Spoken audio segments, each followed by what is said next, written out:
name is George Katich. I've been working with the Eagle River Chain of Lakes Association since I believe about 2010. I've got more involved in probably 2011 on as far as starting to survey for the invasive species along the shoreline. First in the year, we always survey for the yellow iris because that comes out early in spring and June. I do all of Yellow Birch Lake. I do the Eagle River to Watersmeet Lake, and I've been doing Duck Lake. And that takes me usually about 8 hours to just do like the yellow iris and then the purple loosestrife, by kayak. A lot of it depends on how much you find. If you find some, because every time you find a spot, you have to go and you take the GPS coordinates, and then you write down, like you chart, is this like 0 to 5 or 1 to 5 plants, 10 to 20, so we know how many plants are in that area. One of the reasons I did kind of volunteer for this, I enjoy being on the kayak, and to see a lot of those plants, you have to be really close. And at least our lakes, I'm able to, by boat it's pretty hard sometimes, unless you have binoculars. So I just rather do it by kayak because I can get right up to it, and you can also get a easier, better pinpoint of what the GPS location is. Some of the lakes that people, some people are using wave runners or smaller boats where they can get in closer to the shore, because sometimes it's really hard to know where it's at. The one thing is that after you've done it a couple times, you have a pretty good idea where it's at, so I usually kind of know where to look for it now, and that makes it a lot easier.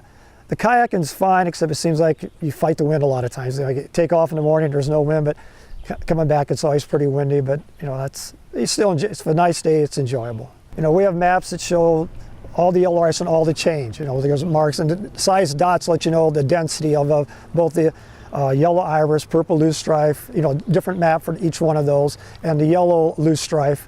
This last year they sent out a letter to the homeowners where that was at, and telling them what they could do to hopefully keep it down, keep from spreading.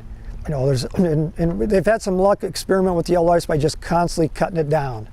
The purple loosestrife, they've planted the beetles, which I'm sure a lot of people are aware of, that eat the leaves, and they cut that down, and that's been real successful too. So the single places, that's where it's tougher, but hopefully more of the landowners will start doing something. And I've seen a couple places on our lake where there was a big patch, and this year I didn't see it, so I'm sure the landowners did that really well. So that's, want to congratulate them. I think we just need to get it out to them more. And I think the thing that hurts sometimes for people not being a lot of people aren't up here all the time. So some people might not even be up here, and by the time they get up here, it's not blooming anymore, and they're not sure it's yellow iris. But now getting the letter, it helps. And the letter's been very informative to the landowners. We're always looking for more volunteers. I understand that's hard to get because a lot of people aren't full-time residents up here. Some of the ones that are still working, they don't have the time. Join ERCLA. Be a member because it takes a lot of resources to do this stuff. And I'm retired now. I have the time to volunteer and do some stuff. And I guess one of the things that upsets me is we're trying to do a lot to protect our lakes. And I figure if you can't volunteer, which I know a lot of people can't or don't have the time, that you can at least join and help. To help the lakes out, because that's the whole part of ERCLA, is protecting the lakes and the shoreline.